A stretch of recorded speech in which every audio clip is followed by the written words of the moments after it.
She stood at the edge of the hangar like she didn't belong there, even though everyone was making room for her. Not out of respect, out of caution. The jet behind her was enormous, white body, black trim, gold stripe so thin it looked like a knife cut into the paint. $90 million sitting silent on the concrete. And still, it felt wrong, like it was holding its breath. Marcus wiped his hands on a rag that was already black with grease. He didn't look up right away. He didn't want to, because the last time a woman like that walked into his shop, it ended with a tow truck and a lie. But this one wasn't here to threaten him. She was here because her jet wouldn't start, and for some reason her eyes kept flicking toward his son. Like she recognized him. Marcus didn't like airports, didn't like the noise that never stopped even when nothing was moving, didn't like the way people pretended the rules were different once they crossed the fence line. He had learned that years ago, the hard way. Metal didn't care who you were, neither did pressure. Or fire. He parked his truck farther away than they told him to. Gravel lot. Uneven. One tire half on a painted line that had been red once. He cut the engine and sat there longer than he needed to. His phone buzzed again. They're waiting. He turned it face down on the seat. The hangar doors were already open. Too open, like a mouth. Light spilling out, bouncing off the polished floor, off the jet. The jet was impossible to ignore. Even standing outside, it dominated the space. Not loud, not flashy, just heavy with money. He grabbed his bag. Tools, he knew. Tools that hadn't failed him yet. Inside, the air was colder than it should have been. Climate controlled. Someone's idea of comfort. 3 men stood near the nose of the jet, all wearing the same tailored look that tried to pass for relaxed. None of them noticed Marcus at first. Or they pretended not to. Good. He moved slow, not sneaking, just not announcing himself. The jet's skin was flawless. No dents, no rushed patches. He circled it once without touching it, eyes tracking seams, rivets, access panels. He felt the weight of it the way you feel a storm before it hits. Not fear. Pressure. Someone cleared their throat behind him. You the mechanic? Marcus nodded once. Didn't turn yet. Owner's inside, the man said. She doesn't have much time. Marcus finally looked at him. Younger than he wanted. Clean hands. Expensive watch worn like it was nothing. Neither do I, Marcus said. The man blinked. Not used to that answer. Marcus kept walking. She was sitting on a folding chair they'd clearly brought in for her. Not one of the nice ones. Cheap metal legs, plastic seat. It didn't fit her at all. She didn't complain. That was the first thing he noticed. She wore a dark coat even though it wasn't cold enough for one. Hair pulled back tight. No jewelry except a watch that looked old, not valuable. Her posture was straight but not stiff, like she was waiting for something unpleasant and had decided to get it over with. She looked up when Marcus stopped a few feet away. Her eyes didn't scan him. They landed. Like she already knew what she was seeing. This is him? She asked, not looking away. One of the men nodded quickly. Best we could get on short notice. Marcus set his bag down, squatted, opened it, gave himself something to do. What's the issue? He asked. She paused, not because she didn't know, because she was choosing what to say. It failed on startup, she said. Third attempt locked the system. No external damage, no alerts before the flight. Marcus glanced at the cockpit, then back at her.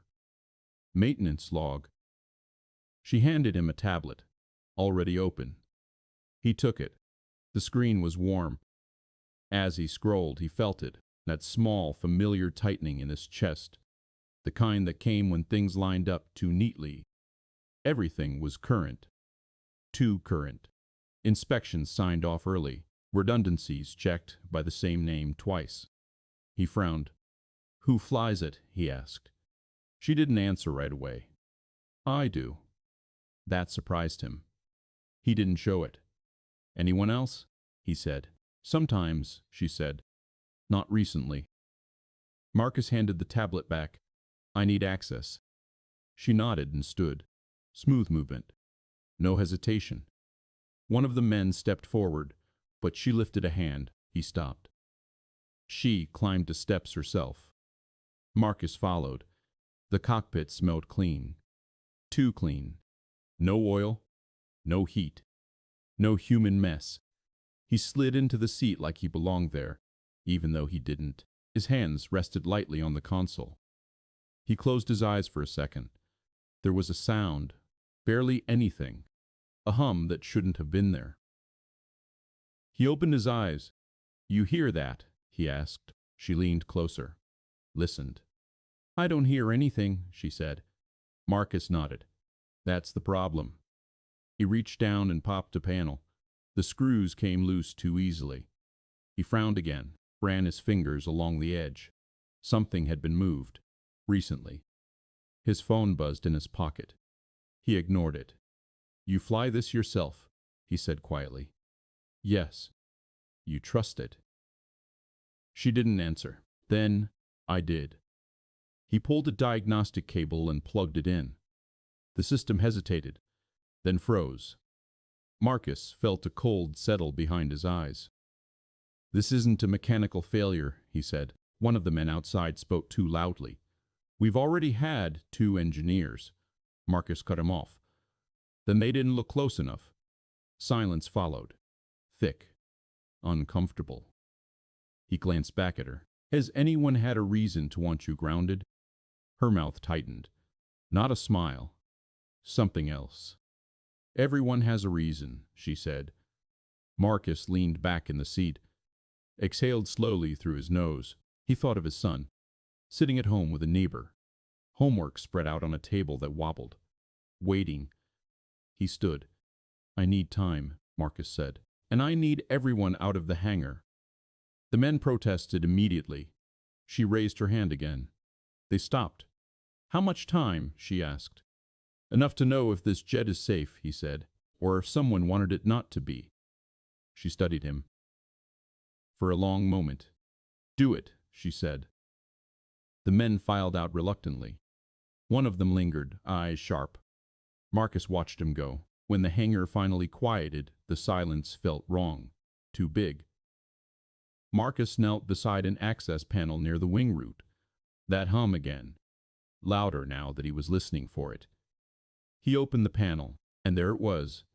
Not damage, not wear, a modification. Small, precise, hidden where only someone confident would put it. Marcus's hands stilled. This wasn't sabotage meant to crash a plane. This was meant to wait. He closed the panel carefully, stood, wiped his hands on the rag. Across the hangar, through the glass, he could see her watching him. Not impatient, not afraid, alert. He didn't wave, didn't signal. Just held her gaze long enough for her to know something was wrong. Then he turned back to the jet. Because whatever had been done to it wasn't finished yet. Marcus didn't touch the panel again right away. He stood there, staring at the smooth, white skin of the aircraft like it could tell him what it had been through. He could feel the cold coming off it. Not literal cold. Something else. A kind of silence that didn't belong to machines. He walked back toward his tool bag and sat on the concrete beside it. Not because he needed to rest, because he needed to slow his thoughts down before they started running. He took out a flashlight and a small mirror, the kind he used for tight spaces under hoods. He turned the light on and watched the beam cut across the hangar floor. No dust, no clutter, no room for mistakes. That was the point of places like this. Everything controlled, everything expensive, everything pretending nothing ugly ever happened here. He didn't like it. He stood again and returned to the access panel. This time he opened it fully and leaned in closer. The modification was clean. Whoever did it had hands that knew what they were doing. Not rushed, not sloppy. That bothered him more than a messy sabotage would have. There was a module tucked behind the wiring harness. It wasn't factory. It wasn't part of any approved retrofit he'd ever seen. It was the size of 2 fingers pressed together, wrapped in matte black casing with no branding. He didn't pull it out. Not yet. He traced the wiring, followed it with the light. The module wasn't connected to something obvious like fuel flow or ignition. It was tied into the avionics bus, piggybacked like a parasite. Not enough to kill the host quickly, just enough to control it when the time came. Marcus swallowed. He had seen things like this before. Not on jets like this, but in other places. Trucks, boats, a generator once, at a job he'd taken for cash when rent was late. Someone had rigged it so it would fail only after the owner drove it far enough away from help. That owner never came back. Marcus hadn't asked questions. That was how you survived certain years of your life. But he wasn't in those years anymore. He pulled out his phone and checked the buzz he'd ignored. 3 missed calls, 1 voicemail. From his neighbor, Mrs. Henley. He listened. Her voice came out shaky. "Marcus, it's Eli. He's fine. He's just..." He asked if he could come outside, because someone was parked down the street and he thought it was you. I told him no, but he got upset. "He's inside now. Call me." Marcus stared at the hangar wall after the voicemail ended. He didn't move for a moment. His throat felt tight. Not panic.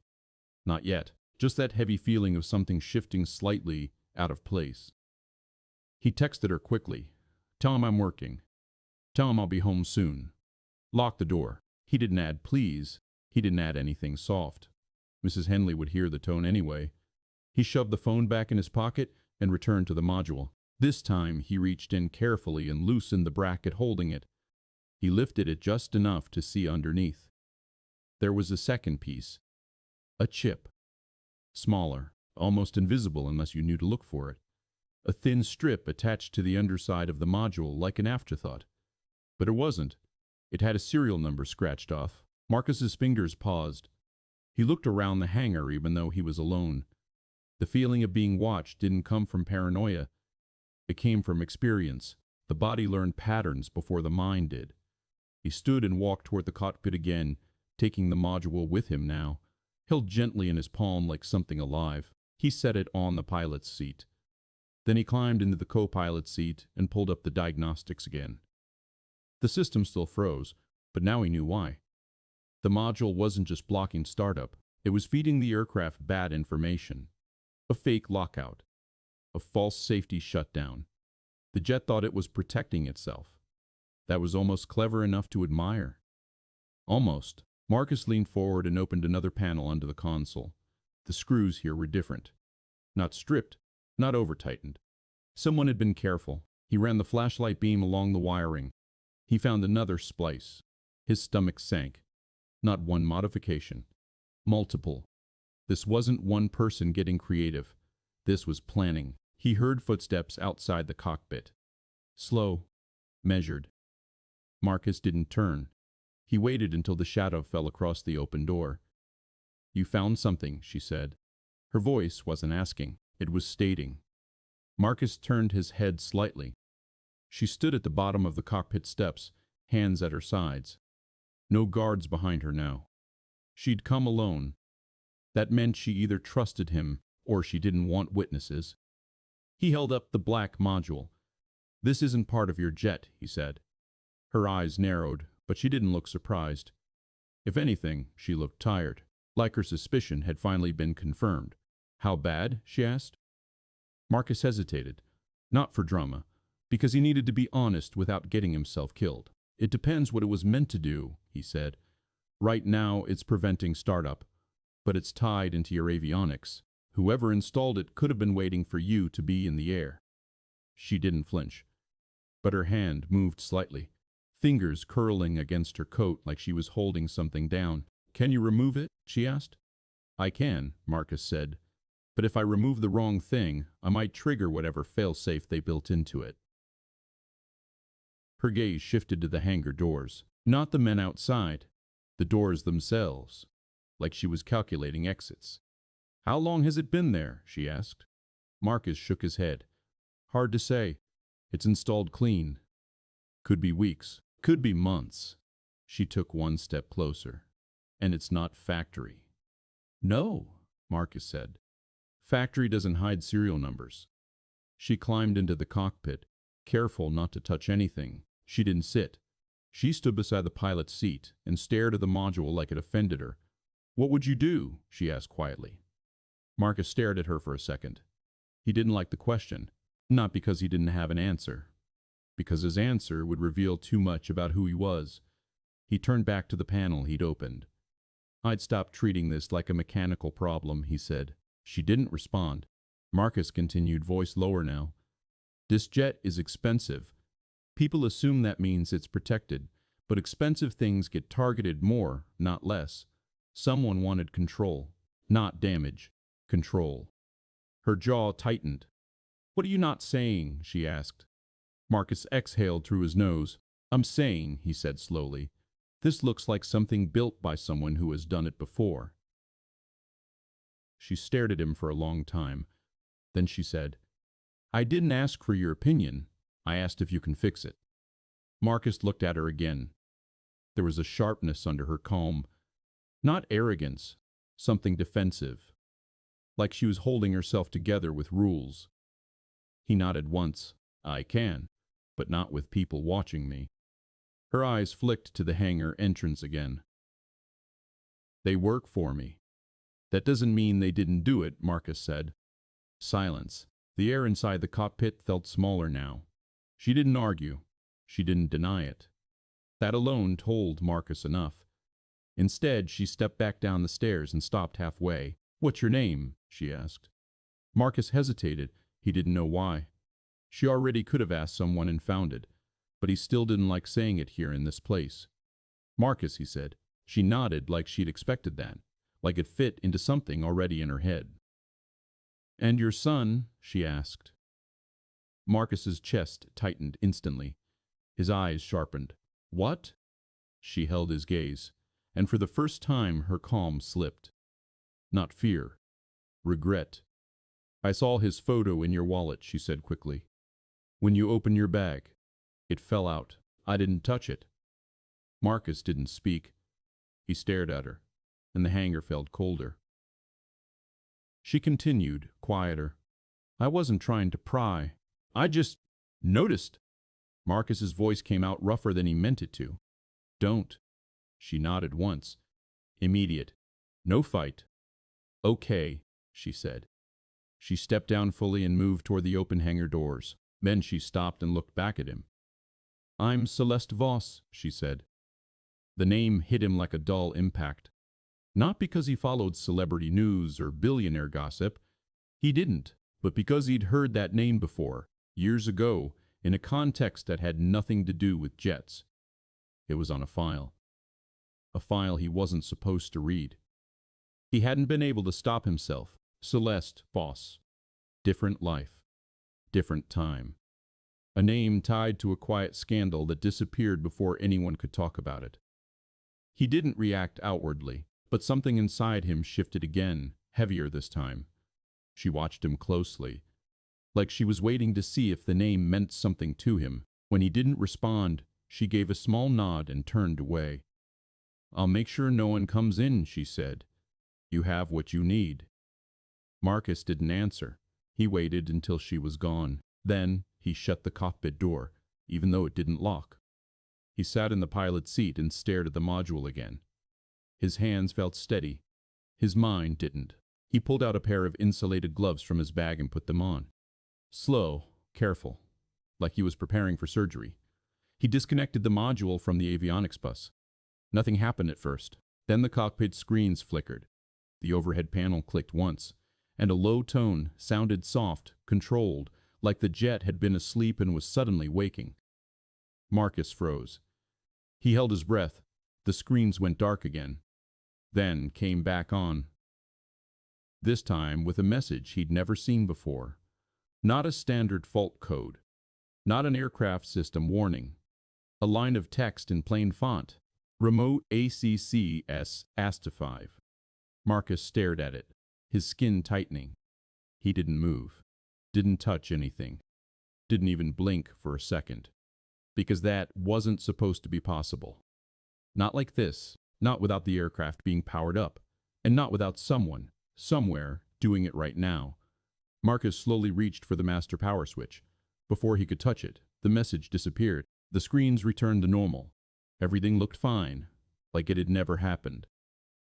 Marcus sat there for a long moment, feeling his heartbeat in his throat. Then he pulled the gloves off and rubbed his palms against his jeans. He knew what this meant. This wasn't just a jet with a problem. This was a jet, someone was inside. And now that he touched it, they knew he was here. Marcus didn't power the jet down. He left everything exactly the way it was, hands resting on his knees, eyes forward. Like stillness might buy him a few seconds of clarity. The screens glowed calmly now. Innocent. They always did after something went wrong. Machines had no sense of guilt. He stood slowly. Every movement felt louder than it should have been. The hangar was quiet again. Not the peaceful kind. The kind that waited. He stepped out of the cockpit and closed the door behind him. The sound echoed more than he liked. He winced, then ignored it. He'd learned a long time ago that flinching didn't help. Celeste was near the hangar doors, speaking softly into her phone. She stopped when she saw his face. Something in it must have changed. She ended the call without a word and walked toward him. Not fast, not cautious, direct. "You saw something," she said. Marcus didn't answer right away. He picked up his bag, zipped it halfway, then set it back down. A pointless motion. Buying time. "There's remote access," he said finally. Her expression didn't break, but her eyes sharpened in a way that told him she understood exactly what that meant. "That's not possible," she said. "It is," Marcus replied, "and it's active." She glanced back at the jet, then around the hangar, as if the walls themselves might be listening. "Who?" she asked. Marcus shook his head. "I don't know, but whoever it is didn't want the jet to fail. They wanted it to listen." She was quiet for a moment. Too quiet. "When?" she asked. "Just now," Marcus said, "when I disconnected the module." Her jaw tightened. "So they know." "Yes." She exhaled slowly. Not a sigh. A release she hadn't meant to show. "How much control?" she asked. "Hard to say," Marcus said. "Enough to see. Maybe enough to interfere mid-flight. Enough to wait."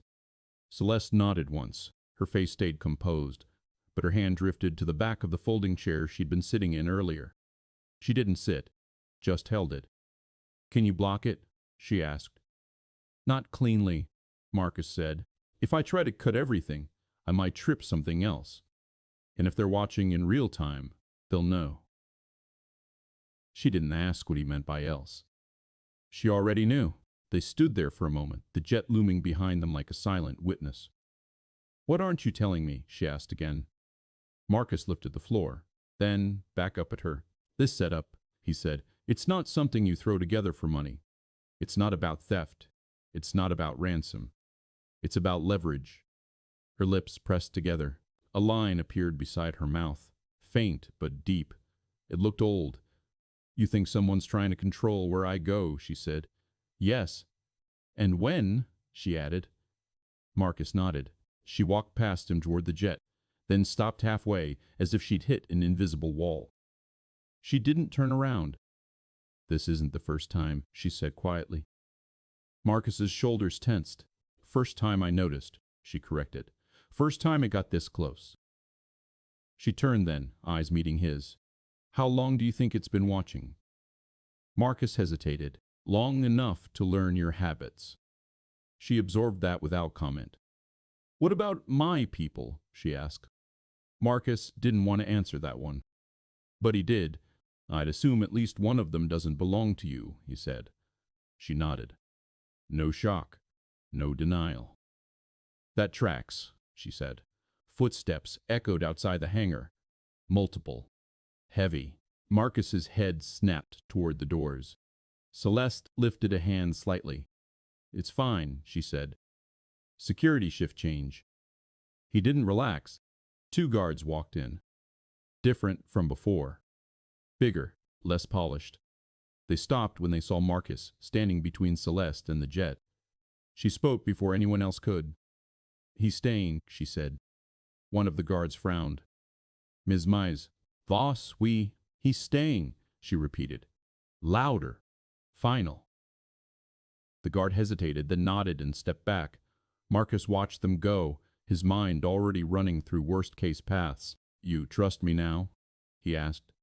She looked at him. Really looked. "No," she said. "But I trust what you're afraid of." That wasn't comforting. She walked back to the folding chair and finally sat. This time she leaned forward, elbows on her knees. "Tell me about the file," she said. Marcus stiffened. "What file?" "The one you recognize my name from," she said. Silence stretched between them. Marcus felt heat creep up his neck. He hadn't meant to give anything away, but apparently he had. "I don't talk about old work," he said. "I don't either," she replied. "But it seems we've both failed at that today." He studied her face. She wasn't pushing. She was offering something. Not a deal. A truce. "I saw your name years ago," Marcus said slowly, "attached to a situation that disappeared." Her eyes didn't blink. "That's one way to put it," she said. "I didn't know it was you," he continued. "Didn't know who you were then." "And now?" she asked. "Now I know why this isn't random," Marcus said. She nodded once. "Someone from that time?" he asked. "Yes," she said, "or someone who inherited the grudge." He exhaled through his nose. "Those are the worst kind." She gave a faint, humorless smile. "They don't forget," she said. "They just wait." Marcus glanced at the jet again. "Then we shouldn't give them what they want," he said. "And what's that?" she asked. "You flying blind," he replied. She considered that, then stood. "What do you need?" she asked. "A secure connection," Marcus said. "Offline. No satellites, no outside signals." Her eyebrow lifted. "That limits options." "Good," Marcus said. "I don't want options. I want control." She nodded and pulled her phone back out. "I'll make arrangements," she said. "But you should know, once we cut them off, they may escalate." Marcus thought of the voicemail. The parked car down the street. Eli's question. "They already have," he said. She paused mid-step. "What?" she asked. Marcus shook his head. "Nothing you can fix." She studied him for a moment, then nodded. "Still," she said, "if this puts your family at risk—" "It already does," Marcus said. The words surprised him as soon as they left his mouth. He hadn't meant to say them out loud. She didn't apologize, didn't promise anything. She just said, "Then we move carefully." The hangar lights dimmed slightly as the system shifted to evening mode. Outside, the sky was turning that dull gray that came before full dark. Marcus felt the day closing in around him. He walked back toward the jet, tools in hand. Behind him, Celeste watched silently. Neither of them noticed the small indicator light blinking briefly inside the open avionics panel. Green. Then gone. Marcus didn't like being wrong. Not in the prideful way. In the practical way. If he missed something, someone got hurt. That was how it worked. Metal failed. People died. Then everyone acted shocked, like the warnings hadn't been sitting there the whole time. He kept thinking about the message on the cockpit screen. Remote ACCCAC IDIV. It hadn't been a glitch.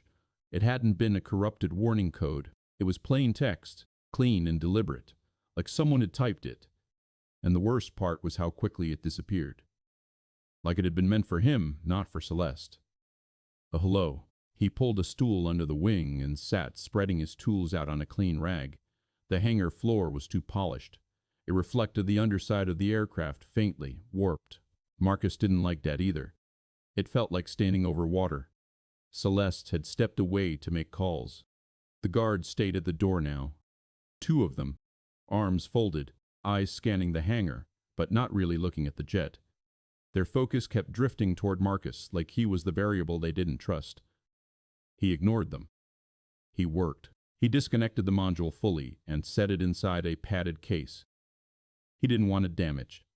Not because he cared about whoever built it. Because it was evidence, proof that he wasn't imagining things. Proof that Celeste wasn't paranoid. Proof that something was inside her aircraft. He traced every wire splice he could find. There were 4. All clean. All hidden in places that required time and access. Someone had worked on this jet while it was in maintenance, or while it was parked somewhere secure. Someone who belonged, or someone who was allowed to belong. He checked the log again. Celeste had left the tablet on the folding chair. Marcus didn't ask permission. He picked it up and scrolled. Maintenance performed in 3 locations over the last 6 months. 2 in California. 1 overseas. Private airfield. Private crew. Names blurred together. Some signed off with initials only. That alone was a red flag. But private owners did that sometimes, especially the kind who didn't like paperwork trailing behind them. Still, he stopped scrolling when he saw a line item marked Avionics Calibration. 2 months ago. The technician name was listed. Marcus stared at it longer than he should have. Not because he recognized it, because it was missing something. A license number. A credential ID. Anything. Just a name. Like it had been typed in manually to satisfy the system. He heard heels on concrete before he saw her. Celeste walked back into the hangar carrying nothing but her phone. She moved like she hadn't slept in a while. Like her body was operating on will alone. She stopped beside him and looked down at the open panel under the wing. "How bad?" she asked again. Marcus handed her the tablet. He tapped the entry. "This," he said. She leaned in. "Read it." Her eyes narrowed slightly. "That's not one of ours," she said. Marcus nodded. "Then your logs are compromised." Celeste's mouth tightened. She didn't curse, didn't lash out. She just stared at the screen like she wanted to burn it with her eyes. "Who has access to my maintenance system?" she asked. Marcus shrugged. "Anyone you trust too much." That hit harder than it should have. He could see it in her face. The way her jaw shifted, the way her breathing changed. She looked away first, then she said almost to herself, "It always comes down to that." Marcus didn't answer. Because she was right. It always did. A quiet buzz vibrated in Marcus's pocket. He pulled his phone out quickly, thumb already tense. A text. From an unknown number. No name. No area code he recognized. Just a message. "Nice work in there." Marcus's stomach dropped. He didn't move. He didn't even blink. Celeste noticed anyway. "What?" she asked. Marcus held the phone low, screen angled away instinctively, like a reflex from a life he claimed he'd left behind. "Nothing," he said. Celeste stared at him, and he realized too late she didn't believe him. Marcus exhaled and turned the phone so she could see. Her eyes scanned the text. Her face didn't change much, but something in her posture hardened. "They have your number," she said. Marcus nodded. Celeste didn't ask how. She didn't ask if he'd been involved with something like this before. She just said, "That means they've already decided you're part of it." Marcus felt the air shift in the hangar. The guards at the door seemed farther away now, like they belonged to a different reality. He typed back before he could talk himself out of it. "Who is this?" The response came almost immediately. "Someone who knows you're better than this job." Marcus stared at the screen. The words felt personal. Too personal. Celeste watched his face carefully. "They know you," she said. Marcus didn't answer, because that was the part he didn't want to admit. Not to her, not to himself. He locked the phone and shoved it back into his pocket. "Do you have somewhere offline we can move this jet?" Marcus asked. Celeste's eyes narrowed. "Move it? It can't fly," Marcus said. "But it can be towed, or rolled, or dragged. I don't care, but we need it somewhere shielded. If they're in the avionics, they can track it." Celeste thought for a moment. "There's an older hangar on the west side," she said. "It's not used. No network access. Concrete walls." Marcus nodded. "Good." She started walking toward the guards. Marcus watched her go. The way she moved, she didn't ask for permission. She gave instructions, but she didn't look like someone drunk on power. She looked like someone who had learned that hesitation was expensive. The guards listened. One of them spoke into a radio. The other walked out to coordinate. Celeste came back. "It'll take 30 minutes, she said. Marcus looked at the jet again. He didn't like the idea of moving it while it was compromised, but leaving it here felt worse. He opened the avionics bay again and began disconnecting what he could. He didn't rip things out. He labeled wires with tape. Took photos. Document everything. Celeste crouched beside him without asking. Her coat brushed the floor. She didn't seem to care. "You done this kind of thing before," she said quietly. Marcus kept working. "Fixing machines." "Yes." "No," she said. "Fixing situations." Marcus's hands slowed. He didn't look at her. "I was in the military," he said. Celeste nodded like she already knew that too. "And after?" she asked. Marcus's jaw tightened. "After, I made some choices," he said. "Then I stopped making them." Celeste didn't push. She didn't pry. She just said, "People don't stop looking for you when you leave that world." Marcus finally looked at her. Her eyes were steady. Not curious, not judgmental. Just steady. "You speak like you know," Marcus said. Celeste's gaze flicked away for a second, then returned.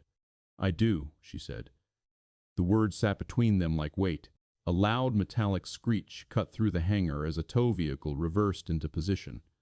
The sound was sharp enough to make Marcus flinch, and he hated that he flinched. His nerves were stretched thin, too thin. The ground crew moved fast, too fast. Like they wanted the jet gone before someone asked questions. Marcus watched them attach the tow bar. Watched their hands. Watched their faces. One of them avoided eye contact. Marcus noticed immediately. He stood and walked toward the man slowly. The crew member kept working, pretending not to notice. Marcus stopped beside him. "You worked on this jet?" Marcus asked. The man's hands paused. Only for a second. "No," he said.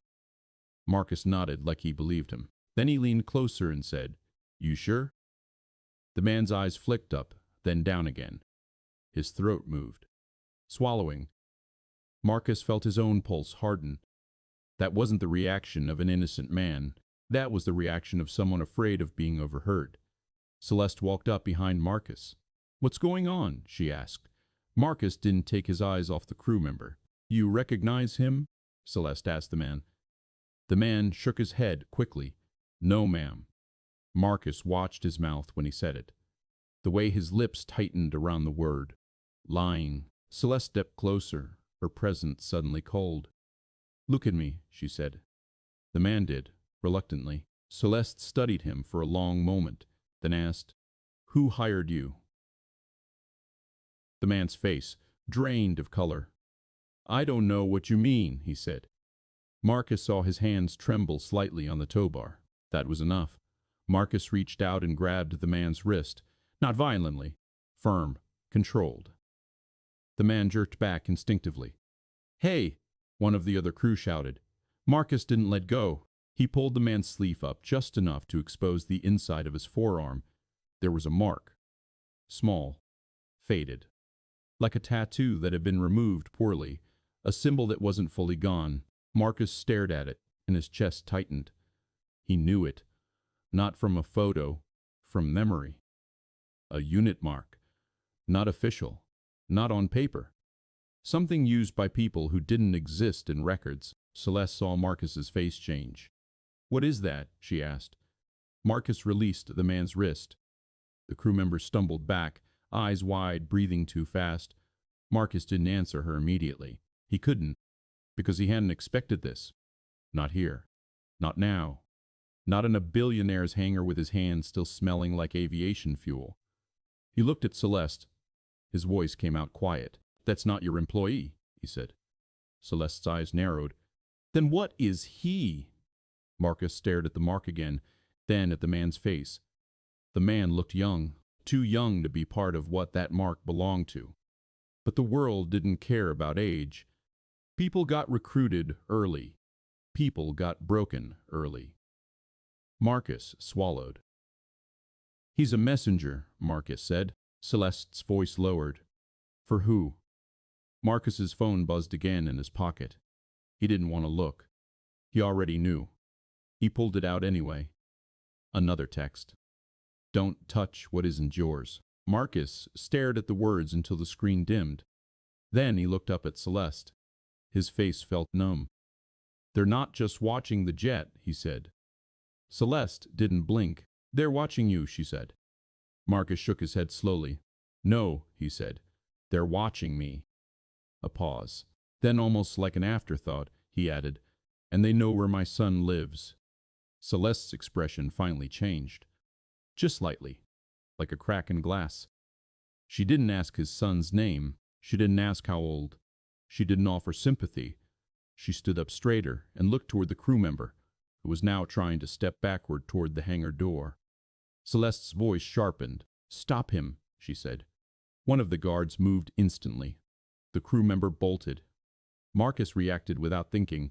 His body moved before his mind did. He sprinted forward, grabbed the man by the back of the jacket, and slammed him against the side of the tow vehicle. Not hard enough to break anything. Hard enough to make the message clear. The man gasped, eyes wild. Marcus held him there. Who sent you? Marcus asked. The man shook his head frantically. Marcus leaned closer. His voice dropped.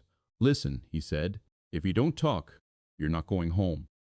If you do talk, you might still not go home. But at least you'll have a chance. The man's eyes darted around like a trapped animal. Celeste stepped closer. The guards surrounded them. The crew member's breathing turned ragged. He whispered something Marcus barely caught. A name, Marcus said. Say it. The man's lips trembled. Then he said it, a single word. Marcus felt the blood drain from his face. Because it wasn't a stranger's name. It was a name Marcus hadn't heard in years, a name that should have been buried with the life he left behind, and hearing it here, in this clean hangar with a $90 million jet behind him, felt like someone reaching into his chest and squeezing. Celeste looked at Marcus sharply. What did he say? She demanded. Marcus didn't answer. Not because he wanted to protect her, because the name was already changing everything, and he could feel, in a way he couldn't explain, that the next decision he made would decide whether his son got to come home tonight. Marcus didn't repeat the name out loud, not because he thought it had power, because saying it made it real in a way he wasn't ready for. The crew member was still pinned against the tow vehicle, his breath coming in short bursts. Marcus loosened his grip slightly, enough for the man to speak without choking. What else? Marcus asked. The man shook his head fast. That's all I know. I swear. Marcus watched his eyes. Watched the panic. It wasn't staged. This wasn't a tough guy pretending fear to buy time. This was someone who'd realized too late that he'd been used. Celeste stood a few feet away, arms crossed now, but her shoulders were tense. Her calm had changed. It was still there, but it had sharpened into something colder. She was done pretending this was just a broken jet. What did he say? She asked again. Marcus finally looked at her. He didn't want to answer. Not because he didn't trust her, because he didn't trust what the answer would do to her. But the truth had already moved into the room. Avoiding it wouldn't stop it. He said Keller, Marcus replied. Celeste's expression flickered. Just a fraction of a second. But Marcus caught it. That name meant something to her too. David Keller? She asked. Marcus nodded once. The crew member's head jerked slightly, eyes widening like he hadn't expected them to know who that was. Like he'd thought he was delivering a name that would scare them because it was unknown. Instead, it landed like a memory. Celeste's voice went low. That man is dead. Marcus didn't argue, because he'd believed that too, once. He turned back to the crew member. Who contacted you? The man's mouth opened, then shut again. I don't know, he said. He didn't meet me. It was a call, a number that didn't stay. He said if I did what he asked, my debt would be wiped. Marcus stared at him. Debt to who? The man hesitated. Marcus tightened his grip again, just enough to make him feel the pressure. Say it, Marcus said. The crew member swallowed. To Keller's people. They helped my brother out. Then he died, and they said I owed him. Celeste's eyes narrowed. Your brother died? The man nodded, eyes glassy. Overdose. That's what they told us. Marcus felt something cold settle behind his ribs. He released the man slowly. Not out of mercy. Out of calculation. The man wasn't the threat. He was a loose thread. Celeste stepped forward. Take him, she told the guards. Don't let him leave. Don't let him touch a phone. The guards grabbed the crew member and dragged him away. He didn't fight much. He just kept looking back at Marcus like Marcus had become something he didn't understand. Marcus watched him disappear through the side door. Then the hangar felt too open again. Celeste turned toward Marcus. Her face was controlled, but her eyes were brighter now, sharper. Anger, maybe, or fear. Hard to tell with someone like her. She didn't let things leak. "Why would Keller be involved?" she asked. Marcus stared at the jet. He could still see the black module in his mind, sitting on the seat like a parasite. "Keller was never the kind of man who worked alone," Marcus said. Celeste's jaw tightened. "That doesn't answer me." Marcus looked at her. "You want the clean version or the honest one?" Celeste didn't blink. "Honest." Marcus took a breath, the kind you take before you step into cold water. "Because Keller hated you," he said. Celeste's face didn't change, but her hand moved to her coat pocket. Slow, casual. Marcus noticed. "What happened between you?" Marcus asked. Celeste looked at him like he should already know. "You read the file," she said. Marcus didn't deny it. Celeste walked toward the folding chair and sat again. But this time, she didn't lean forward. She leaned back, arms resting on the chair like she was bracing herself. "I didn't ruin him," she said quietly, "if that's what you think." Marcus didn't respond, because he hadn't thought that. He'd thought worse. He'd thought she'd survived him. Celeste stared at the hangar ceiling for a moment, then spoke again, her voice flatter now. "He wanted me to belong to him," she said. Marcus felt his throat tighten. He didn't look away. "He was older," she continued. "Smarter than people gave him credit for. He knew how to make you feel like you were choosing something when you weren't."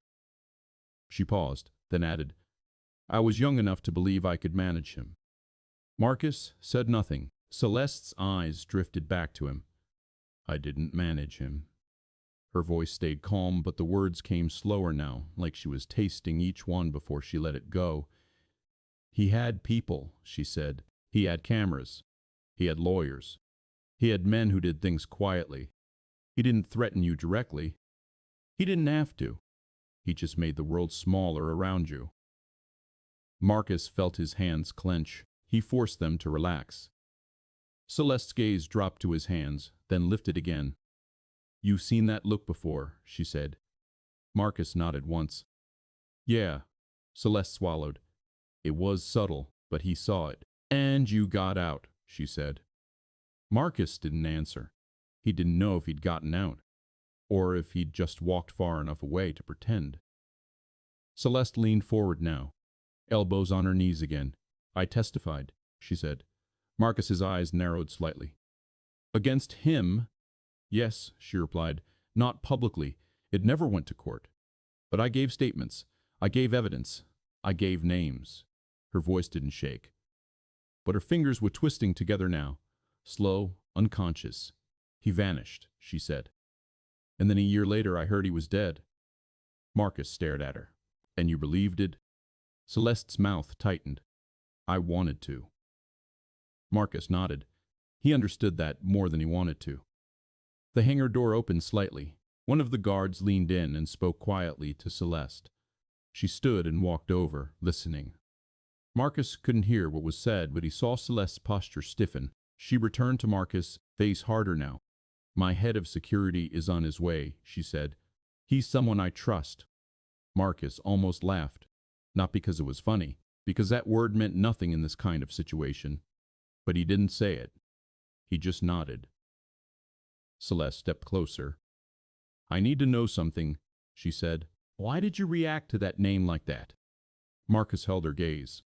He didn't want to answer, but he could tell she wasn't going to let it go. And he couldn't blame her. If she was going to put her life in his hands, she deserved the truth. Marcus spoke quietly. "I worked with Keller once." Celeste's eyes narrowed. "As what?" Marcus hesitated, then said, "Not willingly." Celeste didn't look away. "How?" she asked. Marcus swallowed. His tongue felt dry. "After I got out," he said, "I took private contracts. Security. Transportation. Transportation. Work I didn't ask too many questions about. And one day I realized the people paying me weren't the kind you say no to. Celeste listened without interruption. Marcus continued, voice steady but distant. Keller wasn't the boss. He was a node. One piece. But he had influence. He had reach. And when he wanted something moved, or someone watched, people like me got called. Celeste's eyes stayed fixed on him. You were one of his men, she said. Marcus didn't deny it. He didn't defend himself either. I was, he said. Celeste exhaled slowly. Then why are you still alive? Marcus's gaze dropped to the concrete floor. Because I disappeared, he said. I changed my name. I stopped answering calls. I stopped being useful. Celeste studied him. And you thought that was enough, she said. Marcus's voice came out low. It was until today. Celeste didn't respond right away. Then she said, so you understand what I'm dealing with? Marcus nodded. Celeste's voice sharpened. Then fix my jet. Marcus met her eyes. I can fix the jet, he said, but that won't fix the problem. Celeste's lips pressed together. Then what does? Marcus stared at the aircraft, the polished body, the perfect lines, the illusion of control. He thought of Eli, thought of the parked car, thought of the text, don't touch what isn't yours. Marcus's voice dropped. We find out who's still breathing under Keller's name, he said, and we make sure they can't reach you again. Celeste stared at him for a long moment. Then she said, almost quietly, and what about your son? Marcus's chest tightened. He didn't answer, because he didn't know, because he could already feel how this was going to go. Every time he'd ever tried to protect someone, the world had asked for payment. And it never took cash. It took time. It took sleep. It took parts of you that didn't grow back. The hangar lights flickered once. Just a quick dip. But Marcus noticed. Celeste noticed too. She turned her head toward the jet. Marcus's eyes narrowed. The cockpit screens, visible through the window, blinked once.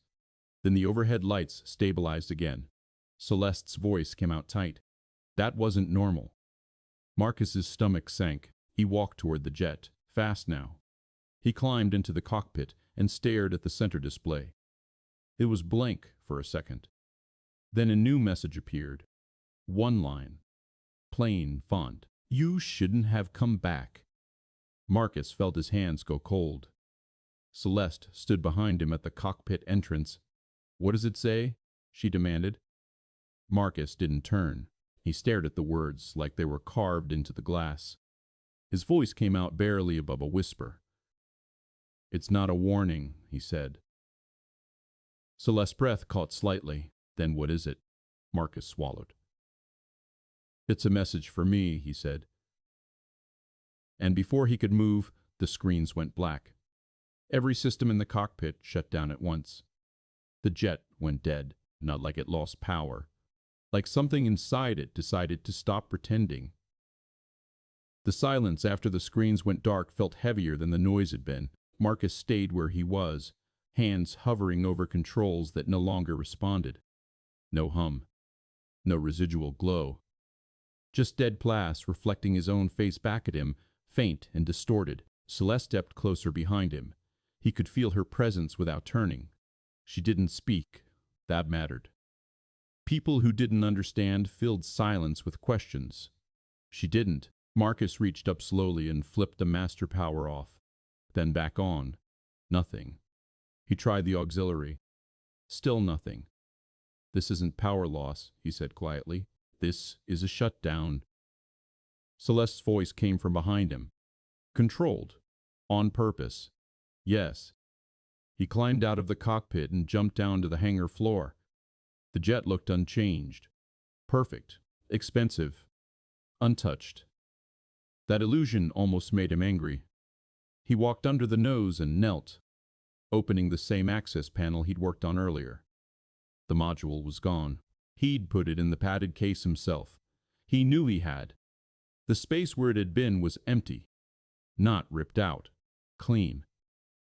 Marcus stared at it for a long moment. Celeste crouched beside him. You removed it. Yes. And now it's gone. Yes. She didn't ask how. They both knew the answer already. Can someone be here? She asked. Marcus shook his head. Not physically. He closed the panel slowly. His movements were careful now, restrained. Like his body understood something his mind was still catching up to. This jet was never meant to leave, he said. Celeste straightened. What do you mean? Marcus stood. They didn't install this to crash you. They installed it to trap you. She looked at him sharply. Trap me how? By grounding you, Marcus said. By forcing you to stay where they can reach you. Celeste's jaw tightened. I don't stay anywhere long. Marcus met her gaze. That's why they took your jet. The implications settled between them. Her mobility, her control, her escape, gone. The guards shifted near the doors, sensing the change in tone. One of them spoke into his radio again, voice low. Celeste turned toward them. No one leaves, she said. No calls, no exceptions. They nodded immediately. Marcus pulled his phone out again. No new messages. That almost bothered him more. He walked a few steps away from the jet and leaned against a workbench, rubbing his face with both hands. The exhaustion hit him all at once. Not physical. Something deeper, like a door he'd nailed shut years ago, had been kicked open. I shouldn't be here, he said quietly. Celeste didn't pretend not to hear. But you are, she replied. Marcus dropped his hands. I walked away from that life for a reason. Celeste studied him. You walked away because you had a child. Marcus stiffened. She held up a hand. I'm not using that against you. He exhaled. Feels like the world is. Celeste stepped closer, lowering her voice. If you leave now, they don't stop. They escalate. They already know you're involved. Disappearing again won't undo that. Marcus closed his eyes briefly. She was right. He hated that she was right. I didn't think Keller was still alive, he said. I didn't either. Keller was still alive, replied. But power doesn't die easily. It just changes hands. Marcus nodded. He'd seen that happen more times than he wanted to remember. What do you want from me? He asked. Celeste didn't hesitate. I want my jet back. And I want whoever did this exposed. Marcus gave a short, humorless breath. Those are two different goals. I know, she said, but you're the only person in this hangar who understands both sides of it. That landed harder than she intended. Marcus looked at her. Really looked. Not the billionaire. Not the owner of the jet. Just a woman who'd learned, the same way he had, that surviving something didn't mean it was over. There's a cost, he said. Celeste nodded. There always is. Marcus glanced at his phone again. Still nothing. That silence felt intentional. They want me to make the first move, he said. Celeste's eyes narrowed. How do you know? Because they always do, Marcus replied. Control isn't about action. It's about forcing the other person to react. Celeste thought for a moment. Then don't. Marcus shook his head slowly. That's not how this works. If I don't move, they will. And they won't target you next. Her expression changed. Your son. Marcus didn't answer. He didn't have to. Celeste's voice softened, just slightly. Where is he now? At home, Marcus said. With a neighbor. Celeste pulled her phone out again. I can move him. Secure location. Immediately. Marcus's head snapped up. No. She held his gaze. It's safer. No, he repeated. That draws attention. I don't want him moved by strangers. Celeste hesitated, then nodded. Then what do you want? Marcus stared at the hangar floor. The reflection of the jet warped across it like a stain. I want to fix the jet, he said. Really fix it. Strip everything. Rebuild the avionics from the inside out. That will take time, Celeste said. Yes. And during that time, she asked. Marcus looked at her. During that time, I stay. Celeste didn't hide her surprise. Here? Yes. With me, she added. Marcus didn't smile. You're the bait, whether you want to be or not. Celeste considered that, then said, So are you? Marcus nodded. Another guard approached and whispered something to Celeste. She listened, then waved him off. She turned back to Marcus. My head of security just arrived. He's waiting outside. Marcus's shoulders tensed. I want to meet him. Celeste nodded. You will. They walked together toward the hangar entrance. The night air had cooled. The lights outside cast long shadows across the concrete. A man stood near a black SUV, mid-40s, broad shoulders, calm stance. His eyes took in everything without rushing. Marcus stopped a few feet away. This is Aaron, Celeste said. He's been with me 8 years. Aaron nodded. Mr. Hale.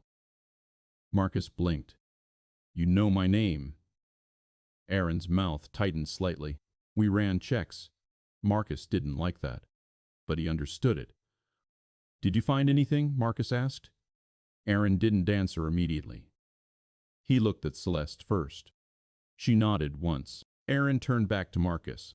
Someone tried to access your home security feed 20 minutes ago. Marcus felt his chest constrict. Were they successful? He asked. No, Aaron said, but it wasn't random. Marcus closed his eyes briefly. They're pressuring, he said, seeing how fast I move. Celeste's voice was firm now. Then we don't move fast. We move right. Marcus opened his eyes. That's a luxury. Celeste met his gaze. So his hesitation. They stood there for a moment, the three of them. Different lives. Same problem. Marcus finally spoke. If Keller's involved or someone using his name, then this isn't just about you. It's about cleaning up something that should have been dealt with a long time ago. Celeste nodded. Then deal with it. Marcus looked past her, toward the dark outline of the jet inside the hangar. He felt the weight settle fully now. No more pretending this was a job. Or a favor. Or a bad day. This was a return. And returns always came with interest. I'll start tearing into the avionics tonight, Marcus said. But once I do, there's no halfway point. Celeste didn't hesitate. Do it. Marcus took one last look at the night sky before turning back inside. Somewhere, someone was watching him make that choice. And somewhere else, a little boy was waiting for his father to come home. Marcus felt the distance between those 2 points stretched tighter than it ever had, like a wire, ready to snap. Marcus didn't sleep. He didn't even try. The hangar had a small office tucked into the back corner, behind a glass wall with blinds that didn't fully close, a desk, a coffee machine, a couch that looked like it had never been used. Everything smelled like disinfectant and money. Aaron offered him food. Marcus refused. Aaron offered him a place to lie down. Marcus shook his head. Then Aaron stopped offering things and just stayed nearby, quiet, watching. Marcus preferred that. He worked under the wing with a portable light clamped to a stand, its beam harsh and white. He stripped panels carefully, placing each screw in labeled cups. He didn't rush. Rushing made mistakes. Mistakes got people killed. The avionics bay looked like a clean spine, wires bundled perfectly, connectors seated with precision. And still, he kept finding small changes, a cable that had been rerouted slightly, a connector that wasn't the original manufacturer, a heat mark where something had run hotter than it should have. Someone had been here with patience. That was what bothered him most. He'd seen sloppy criminals. He'd seen desperate ones. This wasn't desperation. This was someone who believed time belonged to them. At around midnight, Celeste came back into the hangar. Not with a crowd, not with assistants, just her. She'd changed into something simpler. Dark sweater, pants, hair still pulled back, but looser now. She looked less like a public figure and more like someone who'd stepped out of a long argument with herself. She stopped near Marcus, hands in her pockets, watching him work. You should eat, she said. Marcus didn't look up. Later. Celeste didn't push. She walked closer and crouched beside him, careful not to get in the light. What have you found? She asked. Marcus wiped his hands on the rag. His fingers were cramped. More entry points, he said. They didn't just plant one device. They built a system. Celeste's eyes narrowed. How many? 4, Marcus said. Maybe more. Some of them aren't even transmitting. They're just waiting. Celeste stared at the open bay, like landmines. Marcus nodded. She was quiet for a moment. Then she said, "They could have killed me." "Yes," Marcus replied, "but they didn't." "No," Marcus said. Celeste's voice lowered. "So what do they want?" Marcus didn't answer right away. He reached deeper into the bay, pulled out a small component, and held it up to the light. A modified relay. Clean soldering. No markings. "Control," he said finally. "The same thing they always want. If they can control where you go, they can control what you do." Celeste's gaze stayed on the part in his hand. "And if I refuse?" she asked. Marcus set the relay down gently. "Then they stop pretending," he said. Celeste's jaw tightened. "So they're waiting for me to break." Marcus didn't look at her. "They're waiting for you to run out of options." Celeste leaned back slightly, her shoulders stiff. "I have options," she said. Marcus finally looked at her. "Not the ones you think." She stared at him, and Marcus realized she wasn't offended. She was listening. Celeste's phone buzzed in her pocket. She pulled it out and glanced at the screen. Her expression changed. She didn't speak right away. Marcus watched her face carefully. "What?" he asked. Celeste hesitated, then turned the phone toward him. A message. No number displayed. Just unknown. "If you keep him there, you'll bury the child." Marcus felt his stomach drop so hard it almost hurt. He stared at the words until they blurred. Celeste's voice was quiet. "They know about him too." Marcus's hands clenched into fists. Aaron, standing a few feet away, shifted. He'd seen the phone. He didn't ask. He didn't need to. Marcus stood abruptly, tools clinking as he moved. Celeste watched him. "Marcus." "I need to go home," Marcus said. Celeste stepped in front of him, not blocking aggressively, just enough to slow him. "If you leave," she said, "they get what they want." Marcus's eyes burned. "They already have what they want. They've got my son's name in their mouth." Celeste held his gaze. "Aaron can send a team." Marcus shook his head. "No team, no strangers." Celeste's voice tightened. "Then what do you want me to do?" Marcus looked away, jaw working. His breath came faster. He could see Eli's face in his head. The way he looked when he tried not to cry. The way he acted, older than he was. Because Marcus had taught him to be careful. Careful didn't stop people like this. Marcus spoke through his teeth.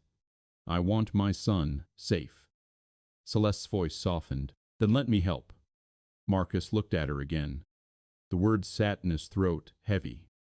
He didn't trust her, not fully. But he trusted Aaron less. Trusted any team less. And still, he was running out of choices. He glanced at the hangar doors. Outside was darkness. Roads. Time. Inside was a jet that had become a trap and a woman who'd become a target. He could feel the pressure building. Not like panic, like a slow vise. Aaron stepped closer. "Mr. Hale," Aaron said, calm. "We can secure your home in 10 minutes. Quietly. No uniforms. No sirens. No neighbors alerted." Marcus stared at him. "How?" Marcus asked. Aaron didn't flinch. "We have resources." Marcus hated how vague that was.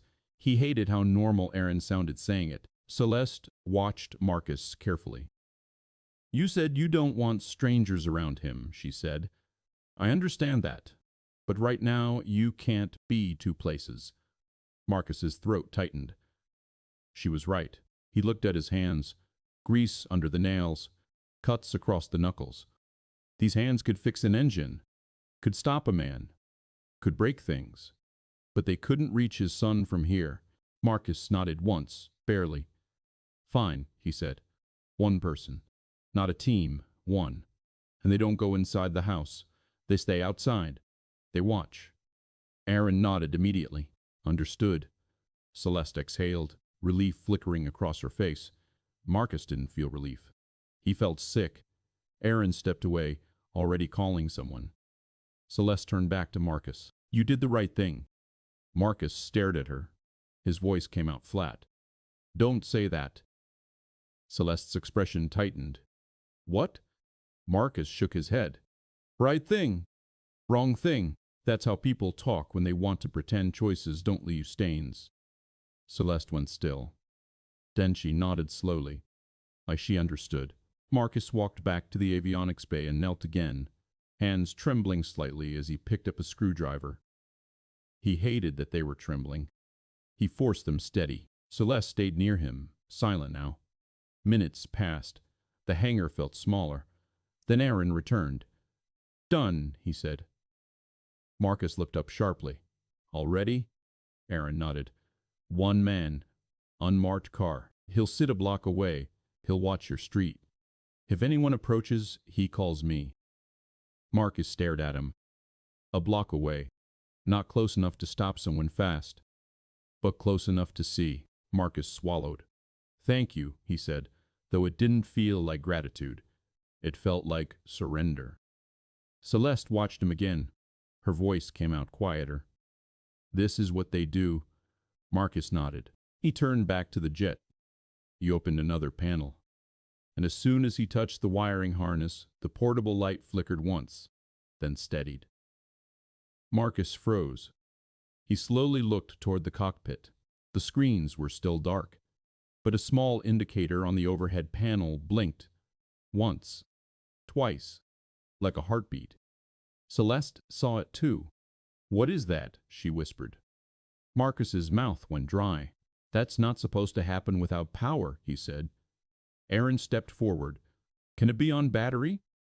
Marcus shook his head slowly. No. He stood and walked toward the cockpit, each step slow, careful. He climbed in, his breathing controlled. The screens remained black, but in the corner of the center display, a faint glow appeared. A single line of text. Not bright, almost ghosted. You can't protect both. Marcus stared at it. Celeste's voice came from behind him, tight. It's talking to you. Marcus didn't answer. He felt his hands go cold. He'd known this was coming. The moment the first text arrived, he'd known. They weren't threatening Celeste because they wanted her.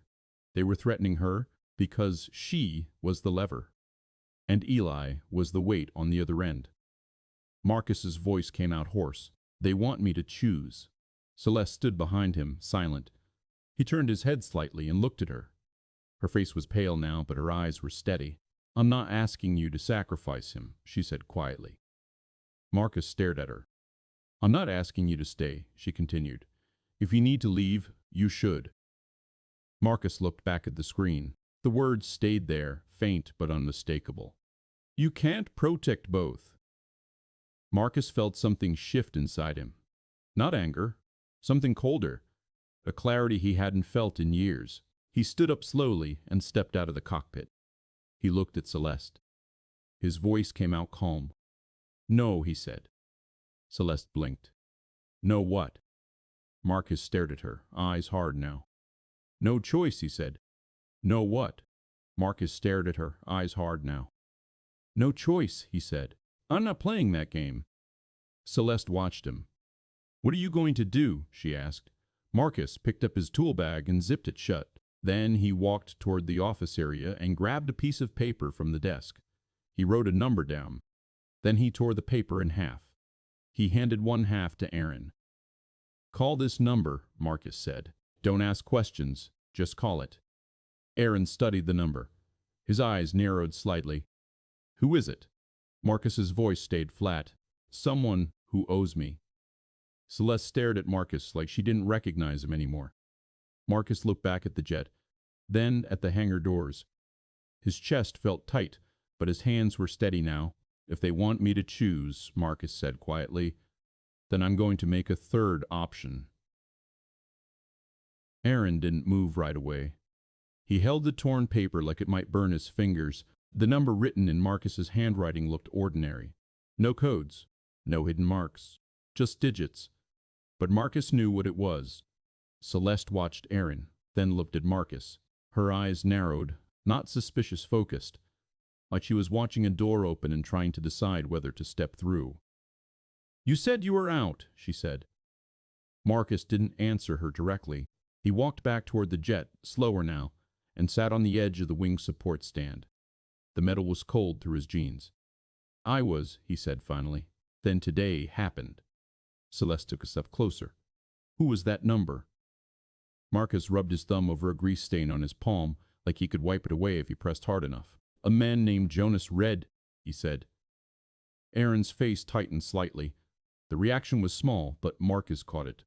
Celeste caught it too. "You know him," she said to Aaron. Aaron hesitated. Then he nodded once. "I've heard of him."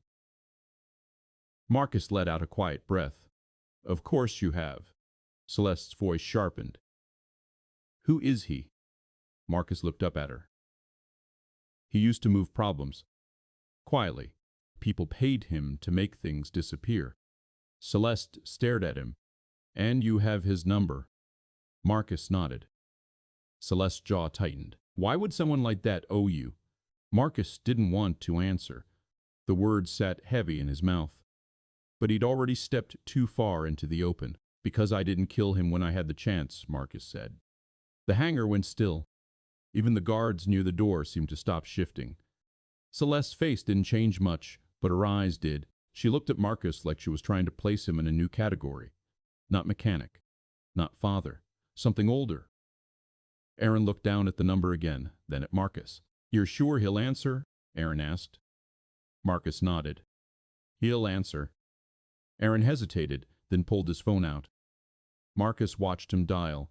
The call rang. Once. Twice. 3 times. Marcus's chest tightened.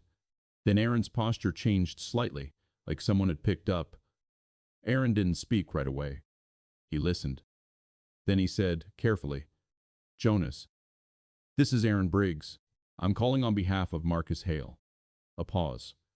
Aaron's eyes flicked toward Marcus, then away. "Yes," Aaron said. "He's here. He's alive." Another pause. Aaron swallowed.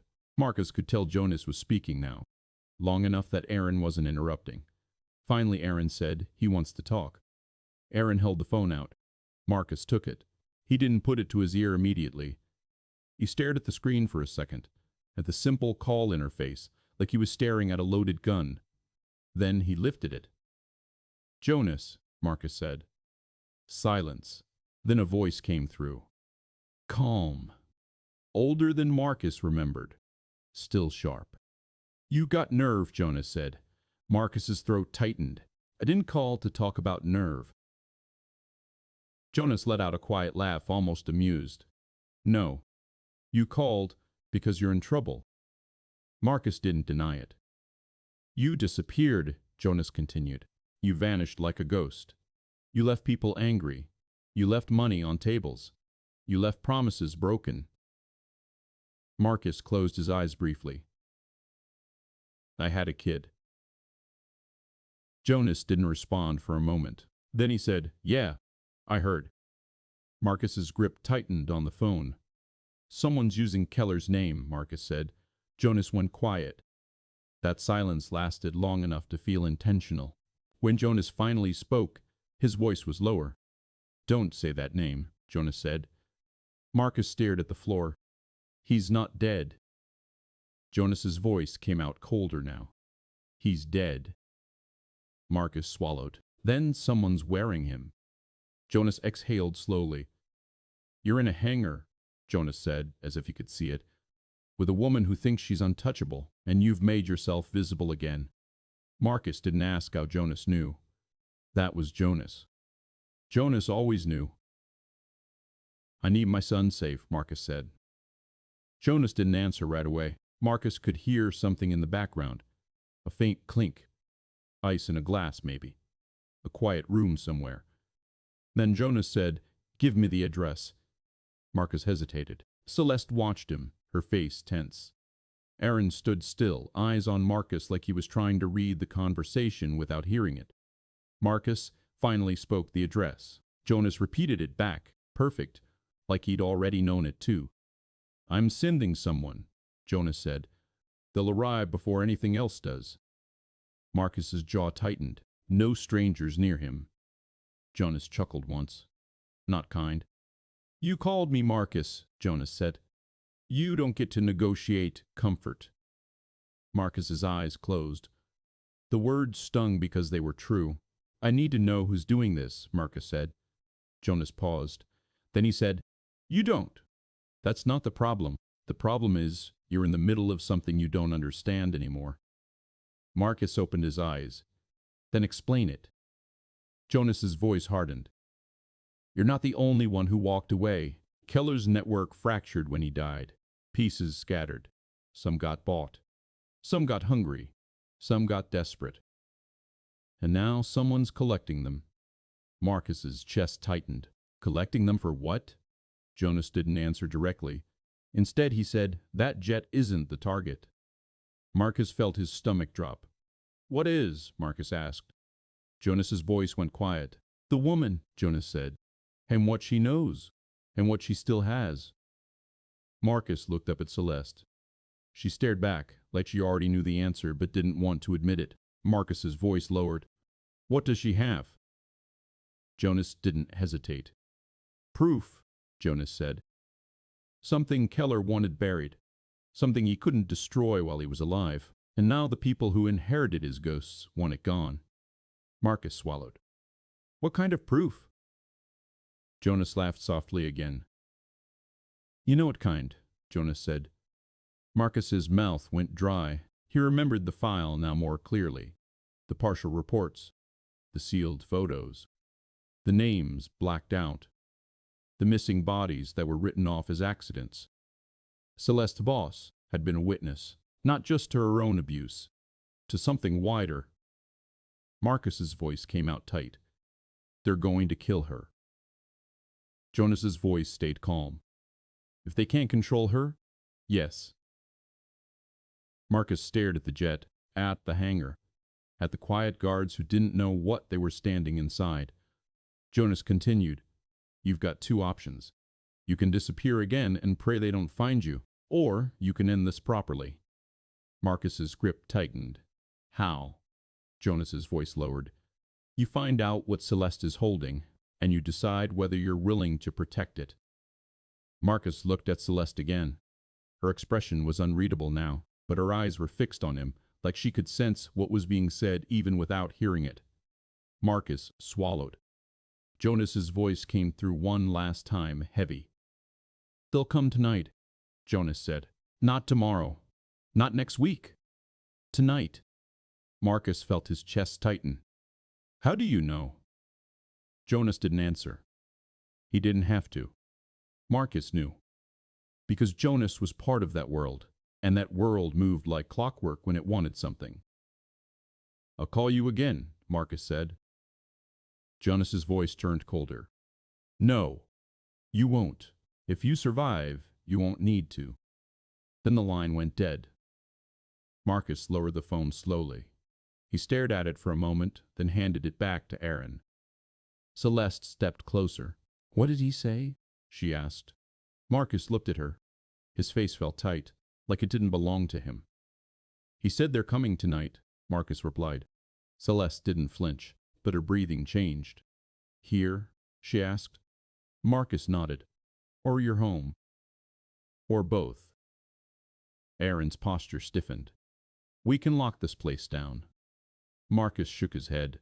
Locking it down won't matter if someone inside opens the door. Celeste's eyes narrowed. You still think someone on my staff? Marcus cut her off. Quieter now. I don't think. I know. Celeste's jaw tightened. She looked away briefly, like the thought physically hurt. Then she turned back. What do we do? She asked. Marcus stared at the jet again. The dead screens. The silent cockpit. The perfect body hiding a trap. Then he looked at the hangar doors. And beyond them, the dark. We stop reacting, Marcus said. Aaron frowned. Meaning? Marcus's voice stayed calm, but it had changed. It wasn't the voice of a mechanic anymore. It was older. "We make them come to us," Marcus said, "on our terms." Celeste's eyes narrowed. "And what are our terms?" Marcus looked at her. "If you have proof," he said, "I need to see it." Celeste didn't answer immediately. Her gaze dropped to the floor. When she looked back up, something had shifted in her face. Something resigned. "I knew this day would come," she said quietly. She reached into her coat pocket. Marcus's body tensed. She pulled out a small flash drive. Black. Plain. No label. She held it out. Marcus didn't take it right away. He stared at it like it was heavier than it should be. "What is it?" he asked. Celeste's voice was controlled, but her fingers trembled slightly. "Everything," she said. Marcus finally took it. It felt warm, like it had been against her skin for hours. "How long have you carried this?" Marcus asked. Celeste's lips pressed together. 8 years, she said. Marcus stared at her. 8 years of holding proof. 8 years of living like someone might tear her apart to get it. He understood the exhaustion in her eyes now. He understood the calm. It wasn't confidence. It was survival. Aaron stepped forward. "We should relocate. Immediately." Marcus shook his head. "No." Celeste stared at him. "No?" Marcus's voice was quiet. "If we run, they chase. If we hide, they corner us. If we move Eli, they follow the movement. Everything we do is visible to them." Celeste's throat moved as she swallowed. "So we stay," she said. Marcus nodded. Celeste looked at the jet again, then back at Marcus. "And the jet?" she asked. Marcus held the flash drive tighter. "The jet becomes a decoy," he said. Aaron frowned. "How?" Marcus's eyes narrowed. "We make it look like we fixed it," Marcus said. "We make it look like she's about to leave." Celeste stared at him. "You want to bait them with me," she said. Marcus met her gaze. "They already want you. This just controls where they come." Celeste's face tightened. Then she nodded once. "Okay," she said. Marcus didn't smile. He just turned back toward the aircraft, because now it wasn't about fixing a jet. It was about buying minutes, and making sure that when those minutes ran out, the right people were still breathing. They worked without talking much. That wasn't a plan. It just happened that way. Marcus moved through the hangar like he'd memorized it in another life. He powered up auxiliary systems that didn't connect to anything external. He rerouted displays so they would light up without actually reporting real data. Old tricks, things meant for testing, for training, for pretending. The jet began to look alive again. Lights came on in stages, not all at once. That would have been suspicious. The cockpit screens glowed softly, just enough to suggest readiness. The overhead panel lit in a familiar pattern. Nothing screamed fixed. It whispered it. Celeste watched from a few steps back. She didn't hover. She didn't interfere. She stayed still, hands folded in front of her, eyes tracking Marcus's movements like she was trying to learn the rhythm of someone else's survival. Aaron coordinated quietly through an earpiece. Guards shifted positions. The hangar doors stayed closed but not sealed. Marcus insisted on that. Sealed doors made people nervous. Nervous people made noise. Noise attracted attention. At one point, Marcus stopped and leaned against the fuselage, closing his eyes for a second. Not from exhaustion, from a memory. The smell of fuel, the low vibration under his hand. It pulled him backward, years at a time. He opened his eyes and forced himself forward. Celeste stepped closer. "How long until it looks convincing?" Marcus glanced at the cockpit clock he'd brought online manually. 10 minutes. "And then?" she asked. Marcus didn't answer right away. "And then," he said, "we wait." The word hung there. Heavy. Celeste nodded once. She walked toward the office and came back with a small bag. She handed it to Marcus. Inside were documents, a passport, cash, too much of it. "I had this ready," she said quietly, "for emergencies." Marcus didn't comment. He tucked it under the workbench. You're not leaving, he said. Celeste's mouth tightened. You don't know that. Marcus met her gaze. If you leave, this ends badly. She didn't argue. She just said, if I die here. You won't. Marcus cut in. She held his gaze. If I do, she repeated, that drive goes public. Marcus stared at her. You already arranged that, he said. Celeste nodded. Years ago. Marcus felt a strange mix of relief and sadness.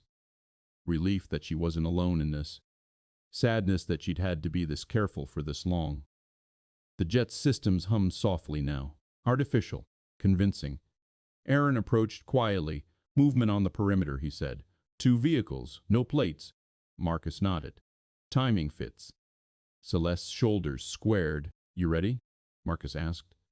Celeste didn't smile. I've been ready for 8 years. They took positions.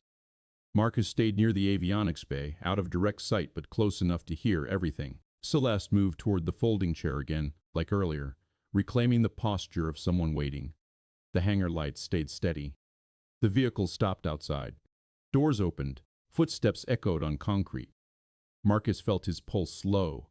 That old clarity settled in fully now. No fear. Just focus. He hated how familiar it felt. Voices murmured outside the hangar. One sharp, one amused. Then the hangar doors began to open.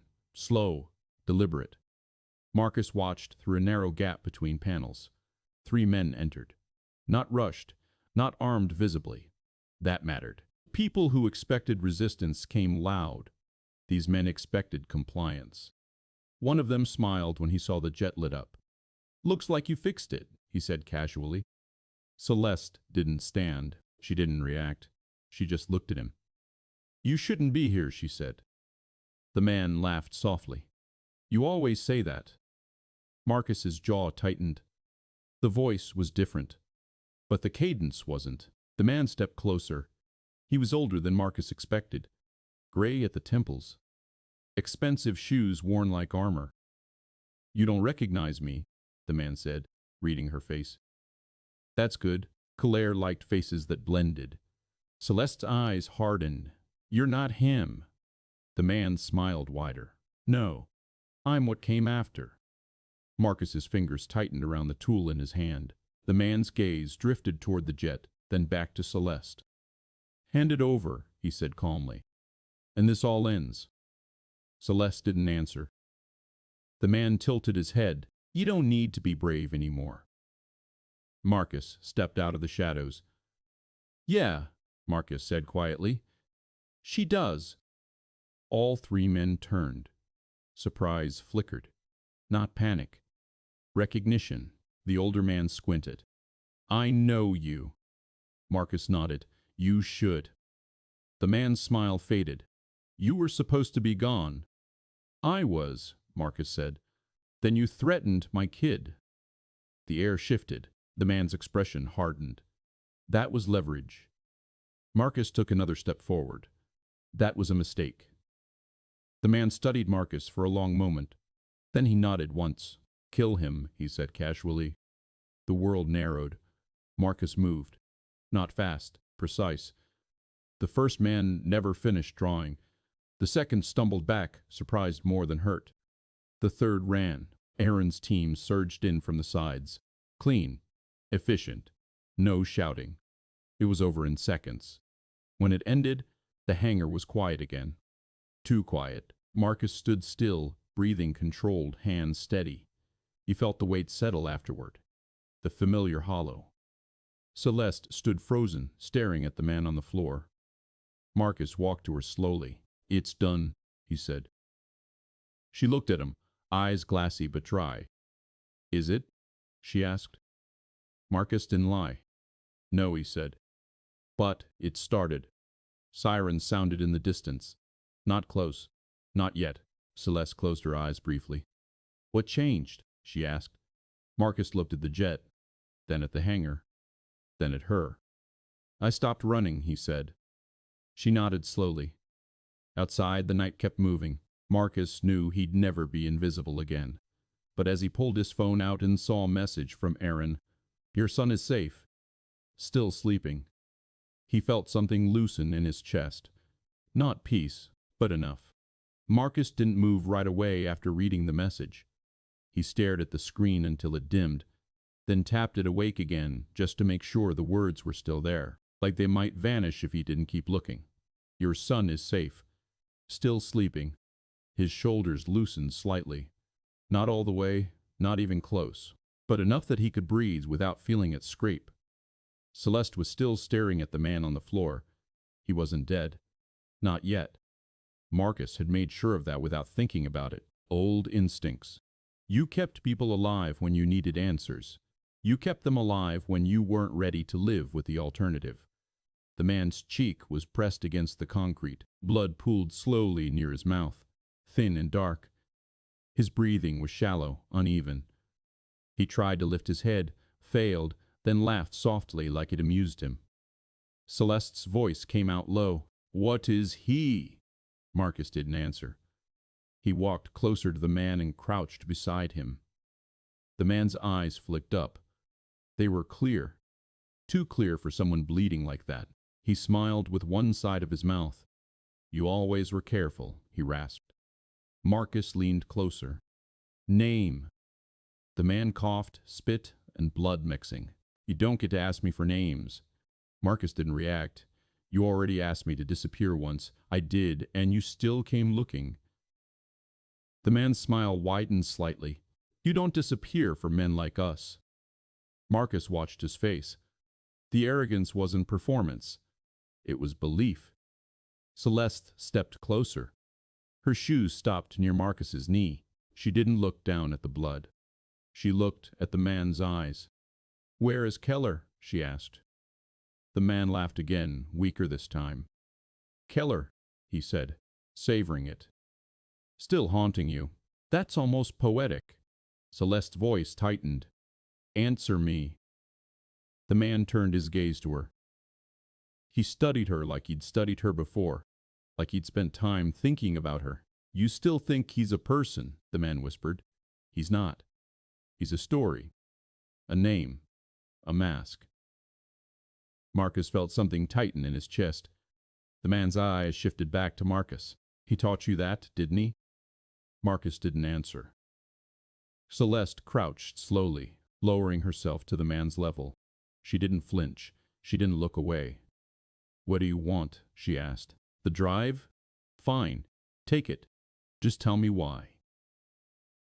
The man's lips trembled. Whether from blood loss or laughter, Marcus couldn't tell. "You kept it," he said. "All those years, like you were waiting to be a hero." Celeste's jaw tightened. "I kept it because I didn't trust anyone." The man nodded slightly. "Good. You learned." Marcus could hear the sirens now. Closer. Not immediate, but close enough that the world was about to change again. He looked toward Aaron.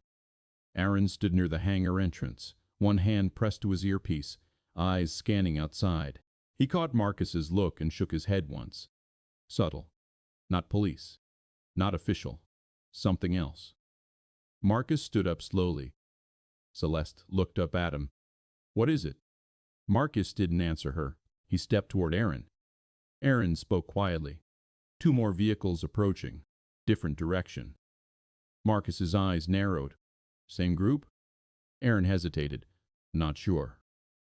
Marcus felt his stomach sink. "They're not coming to help him," Marcus said. "They're coming to clean up." Celeste stood quickly. "We need to leave." Marcus looked back at the jet. It sat there glowing softly, false life in its systems, like a body dressed up for a funeral. "No," Marcus said. Celeste stared at him. "Marcus." Marcus's voice stayed calm. "If we leave, they follow. And your jet stays here with their hands all over it. They'll wipe it clean. You'll lose everything." Celeste's eyes flashed. "Then what do we do?" Marcus looked at the flash drive again in his mind. That small black thing that had lived in her pocket for 8 years. He thought about Eli, about the house, about the man Jonas had sent, about the way the world never really stopped reaching for you once it decided you mattered. Then he looked at Celeste. "We release it," he said. Celeste froze. "What?" Marcus spoke slowly. We don't hide it anymore. We don't trade it. We don't bargain with it. We release it. Celeste's face tightened. That drive contains names. Marcus nodded. Yes, it will destroy people, she said. Marcus didn't flinch. It should. Celeste's breath came shallow now. She wasn't panicking. She was calculating. You could see it in her eyes, the same way Marcus calculated when he was cornered, the same way he had when he decided to keep Eli instead of running. Celeste whispered almost to herself, if it goes public, there's no undoing it. Marcus nodded. That's the point. Aaron stepped closer. We can upload it now, he said. Multiple channels.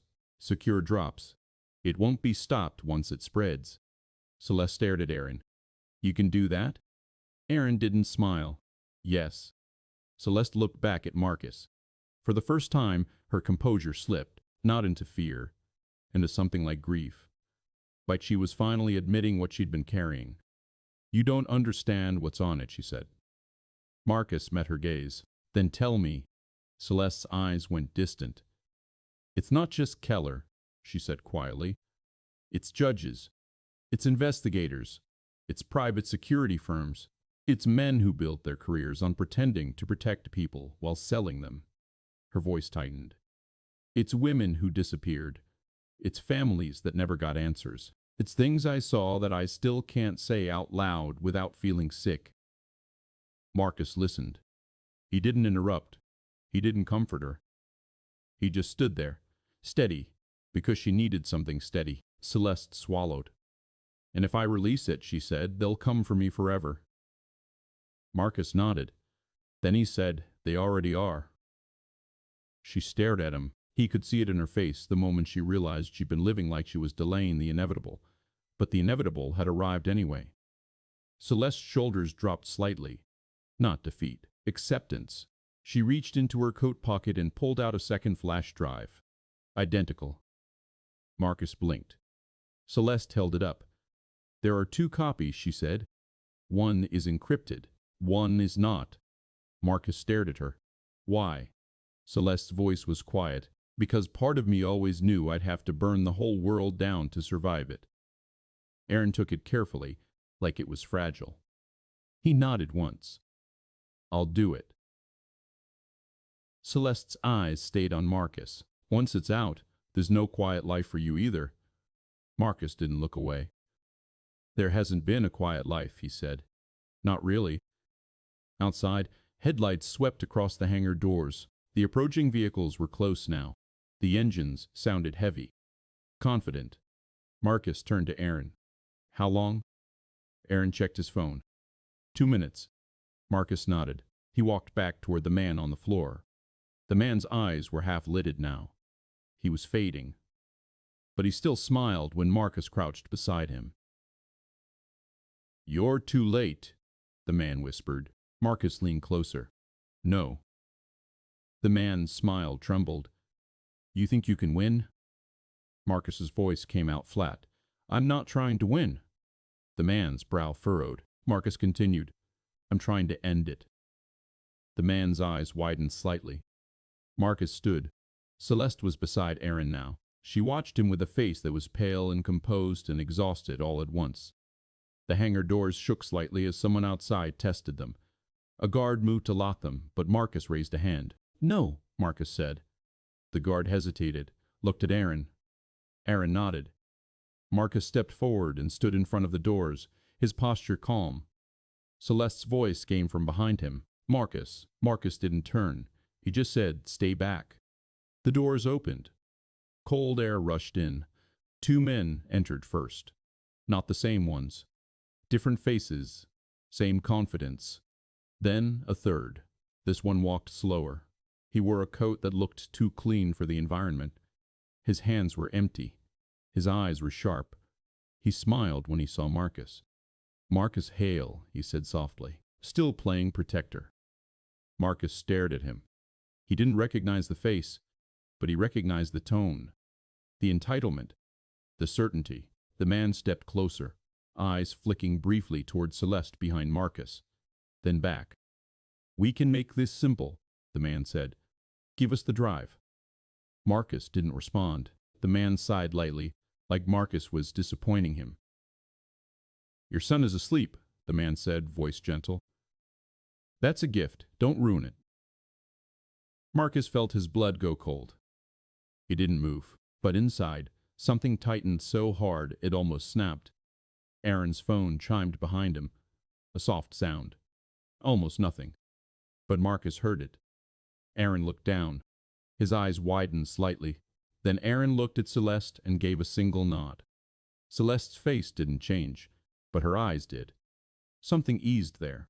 Something let go. Marcus understood. The upload was done. The proof was out. The world had shifted, and these men didn't know it yet. Marcus finally spoke. It's already gone, he said. The man's smile faded. What? He asked. Marcus repeated it. It's gone. The man stared at Marcus like he was trying to decide whether Marcus was bluffing. Then he looked past Marcus at Celeste. Celeste, he said softly, almost kindly. You wouldn't. Celeste stepped forward just enough for her voice to carry.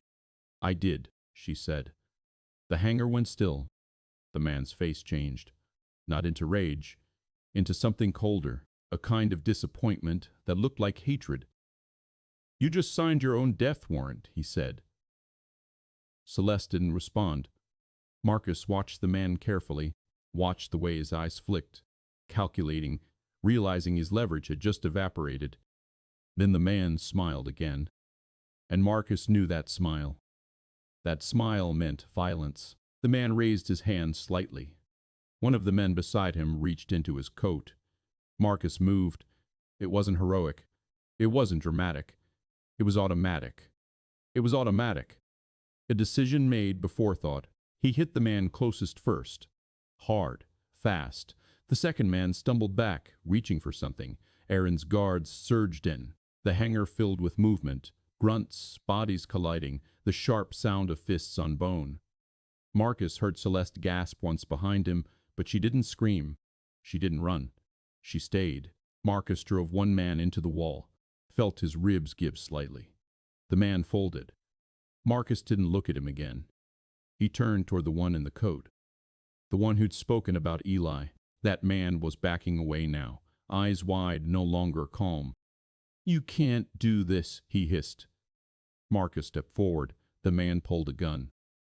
Marcus froze for a fraction of a second, not because he was afraid, because he promised himself he'd never be in this position again. The man's finger tightened. Marcus saw it, and in that split second, he didn't think about Celeste. He didn't think about the jet. He didn't think about Keller. He thought about Eli's small hands, Eli's voice. Eli asking if that car down the street was his dad. Marcus lunged. The gun went off. The sound cracked through the hangar like lightning. Celeste flinched sharply. Marcus felt the bullet tear through his shoulder, hot and violent. The impact spun him slightly, but he didn't fall. He grabbed the man's wrist, twisted hard, heard a snap. The gun hit the floor. Marcus drove the man down with his body weight until the man's face hit concrete. Then Marcus stayed there, breathing hard, blood soaking through his shirt. The man beneath him groaned. Marcus leaned close, voice shaking slightly now. You don't get to say my son's name, Marcus whispered. The man's eyes rolled, unfocused. Marcus stood unsteady. Aaron was already on the phone, barking orders. Sirens were closer now. Real ones this time. Multiple. Celeste rushed to Marcus. She grabbed his arm. You're bleeding, she said. Marcus nodded once, face pale. I know. Celeste's hands were steady as she pressed her coat against his shoulder. She didn't hesitate. She didn't look away from the blood. Stay with me, she said quietly. Marcus almost laughed, not because it was funny, because no one had said those words to him in years without wanting something. He swallowed hard. I'm fine, he said. Celeste stared at him, her eyes fierce now. No, she said. You're not. Marcus leaned against the side of the jet, his breath shallow. The metal was cold against his back. He could feel his heartbeat pulsing through the wound. Aaron ran over. Ambulance is 2 minutes out. Marcus nodded. He looked at Celeste. Her face was smeared with a faint streak of grease now, probably from her hands touching his shirt. She looked exhausted, older than she had earlier, but lighter too, in a strange way. Like someone who'd been carrying a stone for years and had finally dropped it. Celeste whispered, "It's out there now." Marcus nodded. "Yeah." Celeste stared at the hangar doors where the police lights were flashing blue and red. "They'll come after me," she said. Marcus's voice came out rough. "Let them." Celeste looked at him. Marcus added, "They can't put it back in the dark." Celeste's throat tightened. "Neither can you." Marcus didn't answer, because she was right. He couldn't go back to being invisible now. Not after tonight. Not after choosing the third option. Not after bleeding on a billionaire's hangar floor for a truth that wasn't even his. The sirens grew louder.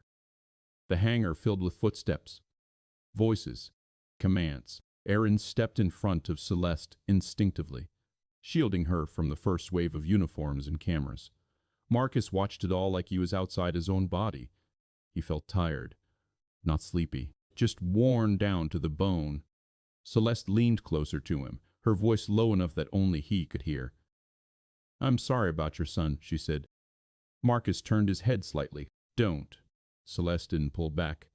"You never should have been dragged into this." Marcus stared at the ceiling lights blinking slowly. "Yeah," he said, "but I was." He felt himself slipping a little, not unconscious, but drifting. He forced his eyes open again, because he knew what came next. Questions. Investigations. People pretending they cared, and in the middle of all of it, Eli waking up tomorrow morning and asking why his dad didn't come home. Marcus's throat tightened. He looked at Celeste one last time before the paramedics reached him. "You keep that promise," he said. Celeste's brow furrowed. "What promise?" Marcus swallowed. He could taste blood. "That you'll make it worth it," he said. Celeste stared at him, her eyes wet now, but still controlled. Then she nodded once. "I will," she said. The paramedics lifted Marcus onto a stretcher. As they rolled him past the jet, he caught a glimpse of its nose, still lit, still pristine like none of this had happened. He felt anger rise in him, sharp and brief. Then it faded, because he understood something now, clearer than he ever had. The jet was never the point. It had just been the doorway. And once you stepped through a doorway like that, you didn't step back. Later, in the hospital, Marcus would wake to the sound of a phone ringing. Aaron's voice low and relieved. "Your son's on the line," he'd say. And Marcus would hear Eli's sleepy voice. "Dad."